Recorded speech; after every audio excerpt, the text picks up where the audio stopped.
আজকে মুখ্যমন্ত্রী আপনার সঙ্গে আলাদা করে কি কথা বললেন দাদা?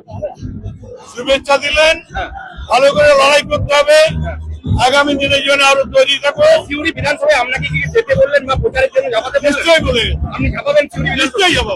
আর কি বলে গেলেন আপনার কোনো আগামী দিনে আপনার কোনো পদ বা দিদি বলেছেন যারা টিকিট পাইনি তাদেরকে সব সময় বলা যায় না, ভবিষ্যৎ দেখতে পাবেন। মূর্খের সঙ্গে বাস করছেন। আমি আমার ধ্যান জ্ঞান মমতা ব্যানার্জি, আমার আদর্শ মমতা ব্যানার্জি ছিল, আমি আছি, আমি থাকি।